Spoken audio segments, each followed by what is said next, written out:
Yung taxi natin within this month siguro aarangkada na. Konting ano lang, isisil lang yung taximeter nila. Yung iba dyan wala pang taximeter So palalagyan nila yon and then isisil natin para calibrate. It's part of the process. Then siguro titingnan natin yung mga markings nila and okay na, go na. Ganun pa rin. Hindi tayo nabubukod. So kung ano ang flag down rate, it holds throughout the country. Kalpasan alinukatan ti Land Transportation Franchising and Regulatory Board ti franchise iti panagoperar ti taxi iti Region 1 ket manamnama nga iti Kabitan a Panawen ket agoperar dan tumeten iti Ilocos Norte. Umabot iti 15 ket 5 a unit dagiti taxi iti naipayan ti pamalubos nga agoperar ditoy Ilocos Norte. Well, you're speaking about the taxi. We have a taxi now. Bagong mukha ito sa transportasyon sa ating rehiyon. Pero hindi lang sa Region 1 ito. All throughout the country, maraming inilunsad na rin mga modern vehicles.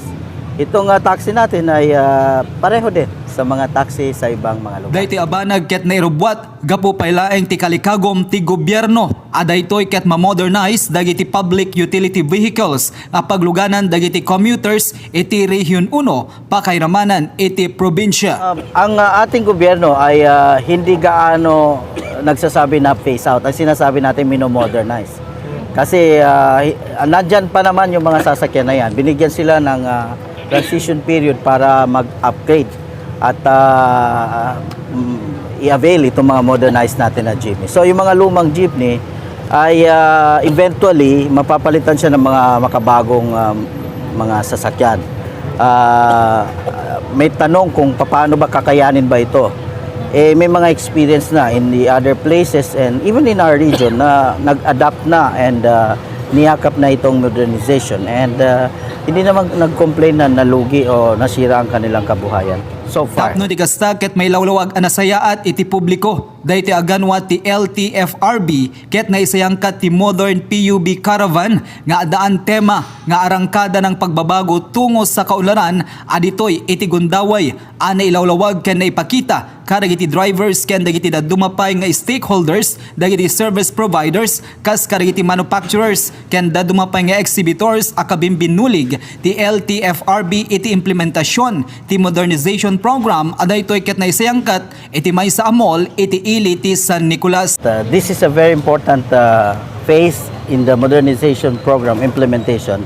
Itong caravan na ito lilibutin ang buong Pilipinas. Ipapakita, iso-showcase ang modernong pampublikong sasakyan at bukod pa ron, magkaroon ng pagkakataon para makasalamuha ng mga operators, drivers and other stakeholders. Itong mga service providers, mga manufacturers and other exhibitors na kasama natin kaakibat dito sa pag-i-implement ng modernization program, PUB.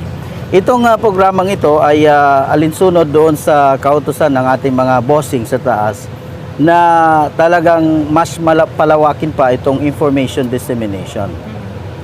Kumbaga, it's a one-stop shop opportunity so that the people can see, really look into what the PUV modernization program is and they'll have the chance to talk to the stakeholders including the manufacturers and providers.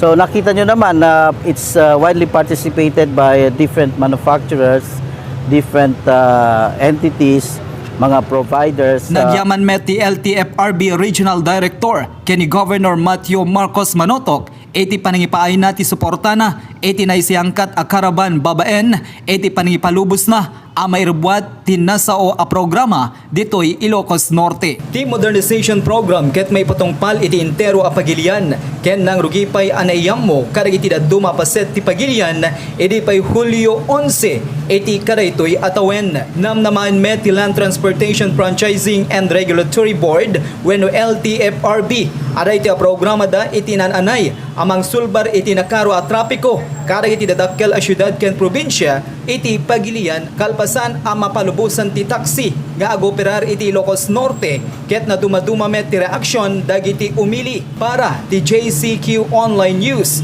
Joey Cordero Kiawit nagipadamag.